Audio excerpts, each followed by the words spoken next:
myself Ankita Tiwari from LG Institute of Engineering and Technology from IIT ICT department. I am going to take a session from the subject Cyber Crimes and Mitigation. The subject code is 3163213. The module that we are going to cover is module number 5, that is network security. The topic that we are going to cover from this module is network isolation. So basically in the last lecture we have done types of network attacks. Now here, how to isolate a network so that the private data can be saved from the hackers or the different malicious thing that the cyber criminals are doing it. So basically, introduction part, initially we'll start what is network isolation. Basically, the word network segmentation is related to the word network isolation. So basically, network segmentation is the concept of network isolation itself, that is taking your network and creating silos that is within it, which is called as virtual LANs, that is VLANs, that separates assets in the networked environment. Okay, if one network is there, you are dividing that network into sub network that is based on the function of the asset. Means like that only, we are not dividing it depending on the function within the organization itself where the network we are using it, or some other scheme you define to separate lower security levels from the higher, more restricted levels. So basically with respect to that only we are dividing the lower security tools, that is levels, we are dividing it. Now we talk about the network isolation. With the growing prevalence of companies that are required to be PCI compliant, more and more organizations are needing to design and implement a segmented network.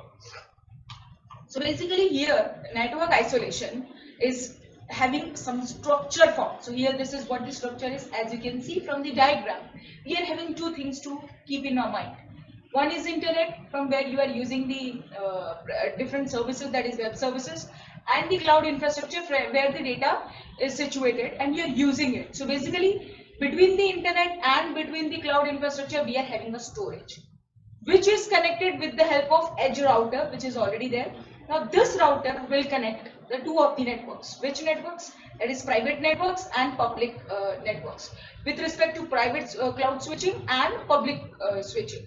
Now here basically we are in which network? Public network, where we are using it, and we can get the malicious thing from the public network. Private network will not have that much malicious content because we are knowing it, but here we are not knowing the public network, and in there only the malicious thing, that is the cyber criminals code, the malicious code will be there. Now with respect to that, we are having cyber cloud infrastructure and storage and the edge router, which will connect all these networks with the internet and the cloud infrastructure. So basically this is what the scenario is with respect to what network isolation can be done. So this is what the two area where we can have the different switching of the networks, and defining on the goals or the access points from the lower to the higher, we will divide the different networks. So this is what the scenario is. Now with respect to that, there arises one question: what is the need? Okay, so when there is a need to segregate networks, this can be achieved in multiple ways. So basically the entry point to the cloud, the ingress, can be used to resolve multiple in-cloud destination addresses. Now with respect to that, in other words, the ingress routes traffic to the appropriate in-cloud destinations, where these destination addresses can exist on the same in-cloud subnet, or the addresses can be in completely isolated rims of the infrastructure that route traffic to each other. So different security policies can be in effect for those separate realms. So basically we can have this criteria for the need of having the network isolation. So this is what the thing is that we need to keep in mind whenever we need to design for the network isolation. Now how to isolate a network? So basically when we talk about why to isolating a network, there are degrees of isolation that can be performed on a system, from simple firewalling to total physical isolation. So we are having different steps with respect to levels where we need to have the isolation, and with respect to isolation we can isolate it with respect to initially installing it with a simple firewall, where your system is basically protected, to the physical isolation, to the total physical isolation, means everything is isolated.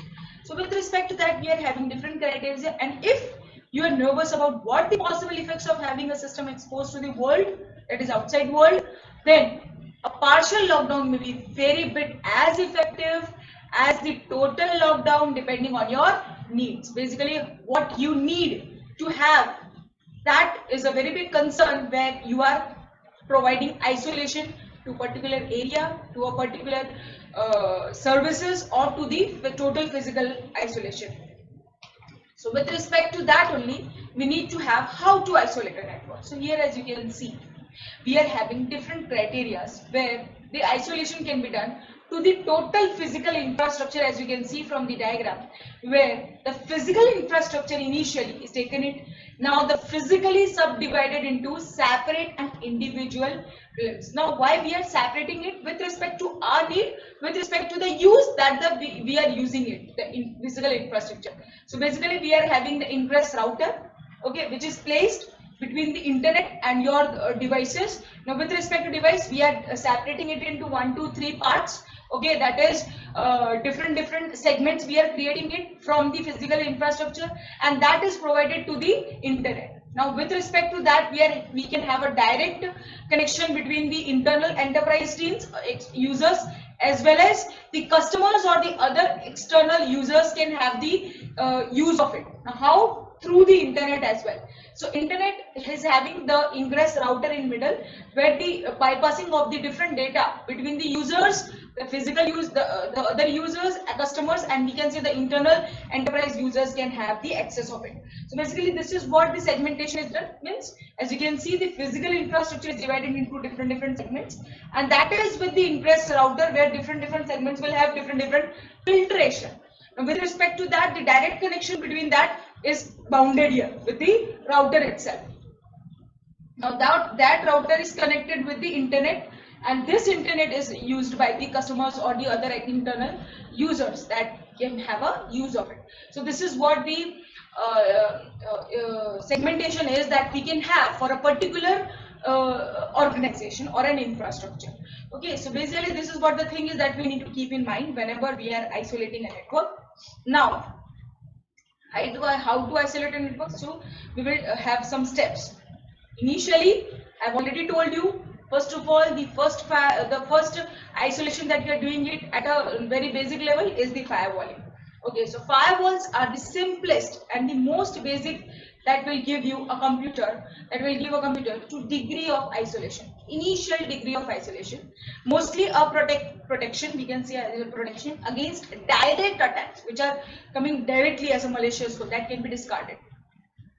So basically this is the thing that the firewall can stop it. Now with respect to that, all versions of the Windows Shift, that is with the Microsoft owns basic but reasonable useful firewall product which can be used to lock in everything, and that doesn't need to be accessed. Basically these are the things that we need to have access on it, and this we need to have it. So it works both by port and by application. So it has much more flexibility for incoming as well as outgoing traffic. Now with respect to that, we have another segmentation of this step, that is virtual network segmentation, or we can say subnetting. Different parts we are dividing it. So network segmentation or subnetting we have already discussed is another way to isolate a given computer, that is give the computer in question with any clients that need to have access on it at their own network segment. So dividing the networks into different segments depending on the need and the requirement. So this makes it a little more difficult to get access to the computer in question. Also, still not impossible, since it may still be connected to the same physical network segment. So there is also a possibility. So someone running snort of an instance on the same physical network may be able to sniff the traffic. So this is what the thing is. We are having pros and we have having disadvantages also. So basically this is the thing. The third that we have is IPsec. That is one very elegant way to secure Windows server machines is by using IPsec, a strongly integrated network security mechanism that works at the packet level. Packets are encrypted and only exchanged between the servers and the trusted clients according to the policies which is created on the server. And IPsec, other being a very big benefit that we have aside from the encryption, is the verification. Basically, are the packets from the correct server? That question is being removed because here the packets have been verified from source to destination or from destination to source. So basically, this is a very strong isolating term that we can provide it. Then clean room isolation. So that is means a clean room isolation, you can say computer is a machine with no network connectivity at all, nothing. So there will be an isolated PC, most likely hidden behind the locked doors as well. We can say that. Now the types of circumstances that require this degree of isolation are vanishing free because they don't exist. Because we need to have the network access so that we can get into it and we can have access to it because we need to have the data and we need to use the different services which is provided in the network through private and through public. So for instance, a certification, that is authority for internal use, such as code signing, then that could be hosted on such a system where certificate request would have to brought in and out by the hand only. So basically this is what the things are. Now how to isolate a network? So there are some general guidelines where you should follow when designing your different network segments. Basically we can have a look on this designing part only so that we can isolate it physically and networkly by ourselves only. So do separate user workstations, okay, from the internal servers as well. Then do separate printers onto their own network. See, we are having different printers connectivity as a local also and in the network organization as a one only. So we can do have different printers onto their own network so that we can have a private data can be shared because network printers means having the data only. Do separate VoIP phones onto their own network so that your voice interpreted, that is IP addresses calls, will be saved on your personal network. Then do only allow the ports needed by the applications. Basically do allow only that ports that need to have the applications and don't disallow the other ports as well so that the data can be private. Okay, so do define network security controls basically beyond VACLs, where for inspecting and acting on suspect traffic entering each VLAN. Now, do not consider the user VLANs as being a trusted network. Don't consider it as you cannot have a trust on it because you are basically using in the virtual LANs, that is virtual local area networks. And do consider architecting the network in layers of trust from high to low, like layers of an onion. We are giving an example. Like with respect to one layer has been going out, we are getting a small onion. So basically do consider that architecting of the network in layers of trust so that you can have from high to low, and lowest value will be your correct value and you are having the highest trust on it.